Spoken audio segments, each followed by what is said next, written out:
All right, I just set up a new server in DigitalOcean to play with for the CS140 Linux class for the Data Center Tech program. And I'm just playing around here. Right now, you can see I am logged into a system called Debian S blah, blah, blah, Gary. So that's the host name there. So if we do it, ESS, etc. Host name, we should see that it is in there. And I think there's also a host name command that gives that to us. What else does host name do? Anything? We can show or set the host name. Okay. And so let's take a look. Can get set. Only the super user can change the names.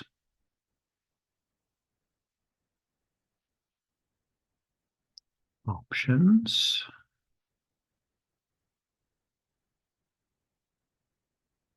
Notes, files, author. Can we?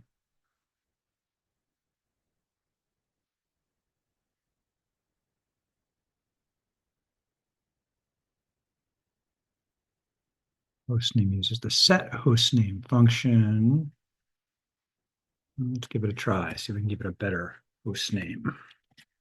So I would have to be root, which means I have to have root access. So we'll find out if I have that. So I think it might be as simple as just renaming it. So we will call this computer Debian and Data Center Tech.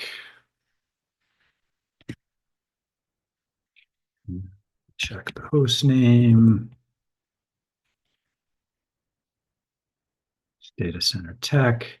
And if I reset my terminal, maybe I have to log out and log back in. Let's try it. It might be something else. We have to do some process. We might have to restart for that. So right now I don't have it connected to a domain name, so we can only log in through the IP address. And it has my private key. I recently unlocked my private key, so it didn't ask for my password. There we go. Now the host name, instead of Debian blah, blah, blah, blah, blah, is now Debian dot DCT. Okay, so how was I able to log in there? If we take a look at my that wants to play SSH folder, I should have an authorized keys file in there. And in there is my public key, not my private key. The remote server gets my public key for Gary at Gary's MSI, which is the computer that I'm logging in from. So you can see here, my home computer is Gary's MSI, and the remote computer I just logged into is Debian DCT, and it used a little key handshake to let me in. Cool. Let's set up that for another user. So let's see, what other users do we have here at the moment? We have Alex, Gary, and Zoomy. So let's check out Zoomies. Now, as Gary, if I just try to look in Zoomy's directory, we're going to say I don't have permission because I'm not Zoomy, but I'm the administrator or one of the administrators on the system. And so I have super user access. So if I do sudo ls backup directory from my home, see if I can look into Zoomies, and wants to confirm I do have access with my password on this computer. Oh, can I remember my password on this computer? I just set it yesterday. Let's try this one. Then I wrote it down somewhere. Yep. It didn't give me an error, just showed nothing. So let's do an ls dash A to show any hidden files and folders. Oops, I forgot the dash. Okay, so there's a bunch in there. Now notice Zoomy does not have a .ssh.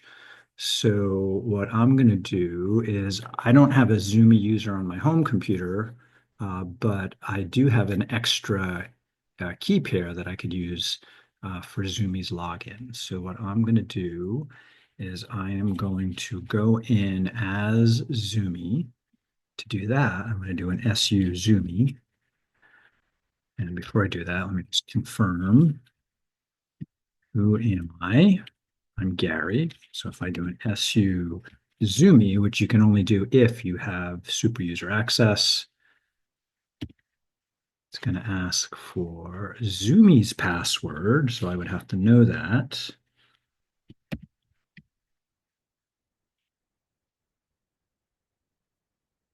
And so now notice my username changed from Gary over there to Zoomy. And if I do the who am I, you'll see the system believes I'm Zoomy now. So I'm going to cd, which will change to Zoomy's directory. You can see him in Zoomy's directory now, and I am going to make a directory called .ssh. And in .ssh, I am going to nano a file. So I'm going to write a file called authorized keys underscore keys. That's important. And in there, I'm going to drop a key. So I'm going to go back here and grab the key. I just renamed those. Oops. I want the public key. So I'm going to cat public. And then I am going to copy that.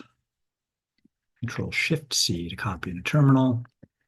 And Control Shift V to paste it in. And Control X to exit. Yes, I want to save the buffer into the file called authorized keys. Okay, so now it is in there. All right, so let's see if I can actually use it to log in. So I'm going to just check something here. If I do an ls-al, then that will show me hidden stuff. And notice that the .ssh is owned by Zoomy. If I had tried to do that with sudo, Zoomy wouldn't own it, and that would be a problem for Zoomy. Then I would have to change ownership, which is doable. We'll go over that later. Okay, so again, owner who owns the file and what group they're in is important. That determines who can access it. So let's exit out of being Zoomy. So now I'm Gary again. And I am going to go over to this tab here, which is my home computer. All right, so now here I want to SSH in and I want to try to make believe I am Zoomy using that key. And notice the private key is sitting here, which is going to be needed to use this public key, which I just put on that server. And let's make sure I get the syntax right for this. Okay, I think to use a different key, SSH, we have to do a -O, identity, identities only equals yes. And then the identity is the private key, and that is the ID RSA 2025. All right, the public version is on the server, and to get to the server, I would go in as Zoomy at, and then I need that IP address, which is back here somewhere, right there. Control Shift C, Control Shift V. Okay, so SSH -O identities only. I spelled that right. ID is that ID. And zoom in. Let's give it a try. Ooh, that means I need to remember the pass key for that. Okay, I think I remember the pass key for that one.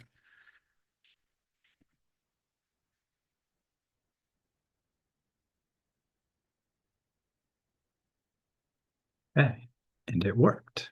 I am now logged in as Zoomy on that Debian computer. So if I do a PWD here, I can see I'm in Home Zoomy. In this other tab over here, if I do a PWD, you can see I'm in Gary's directory. If I do a who am I, you can see I'm Gary again. If I type users, it'll tell me who else is logged in. And there's two different Garys logged in right now, which is true. I have another Windows computer sitting next to me that I logged in to this server from Windows with SSH. So I have that Windows version of me logged in. I have this version of me logged in, and then Zoomy just logged in on that other tab. And again, Zoomy use their public-private key pair to do so. So again, I took the key pair I had here, the ID RSA 2025. That's the private one. Never share your private one. The public one is the one that goes on the remote server you want to get to, and it has to go into the authorized keys file. So if we take a look at ls.ssh folder, there's an authorized keys file in there. And inside that authorized keys file, if we do an LESS on that, we'll look in it. It says there is a single key. Here I have a pretty long key. I think this has like it's a 4096 byte key, if I remember right. Um, Oops, that's how Zoomy got in. Now, to do other stuff on the system, Zoomy also has a password on this remote system. So that's important. So there's a couple things going on here. This system, I'm not going to allow people to remotely log in with only a password. That's not enough security. So to log in, they have to use a key pair. And the key pair, the private one lives on their home computer and the public one lives on the remote computer. And SSH checks to see if they match to log us in. And you should always password protect your keys. That's important. And it's your private key that gets password protected so nobody else can look at it or get into it. So let's see. Anything else I wanted to show you about that at the moment? I think that's good for now. So when you're done, this is important. When you're done doing your terminal work, then you should exit the remote server. And if you're done on the local server too, you should exit the terminal on that server also. So now I'm back here with my Gary on that remote Debian computer. And so I'm done for the moment. So I'm going to exit there. And I am going to exit here. And I'm out of there. Just for fun, one other quick thing. Let's get back in, blow this up a little bit. All right. On my home system, we're playing around with networking stuff recently. So the network manager command line interface and MCLI will give me information about configured network devices. And so I have a Wi-Fi card that's connected to my local network here, and that's the IP address that the router gave me. And then if I SSH into that remote server, and again, I'm using an IP address to get there because it doesn't have a domain name attached to that yet. That's a whole nother thing. Maybe I'll get to that soon. If I do a network manager command line interface, should be on here. It's not. Interesting. Should go on that. And it's Gary's password. Okay, it is not on there. So I wonder what default packages this has. Let's do a apt search on nm CLI. And it doesn't find it. How about nm stands for network manager? network. It's probably network dash manager. Okay, there's a bunch of stuff there. I probably need to install the network manager app. And right now, this is a very minimal install that I have running in DigitalOcean. Yeah, so if we do, it's just called Network Manager. Check. I'm going to do sudo to do an apt update, which goes and fetches from the repositories, current list of packages, and it says all my packages are up to date, which makes sense because I just installed this server yesterday. So nothing new has come out related to the packages that I have running.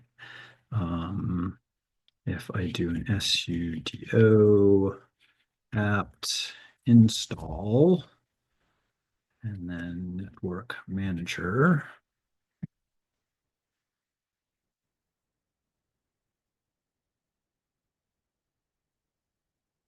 okay. So I don't have it currently installed, but it needs all these additional packages. Okay. And then it suggests these other, no, we don't need those. WV dial is still a thing. Okay. Interesting. So we'll just do a yes on that. Wow, that's fast. Way faster than my laptop. Very nice. Woohoo. So now if we check on nmcli, I bet it's part of that package. It is. So we can see here that, Red Hat virtual. Okay.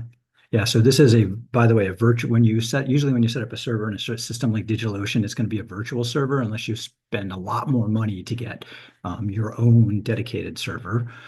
There's different versions of those out there. So the network connection is going to be virtual, which is like when you do VirtualBox, you'll see something like this going on with VirtualBox. Cool. All right, that's it for now. Have a good day. I'll be in touch.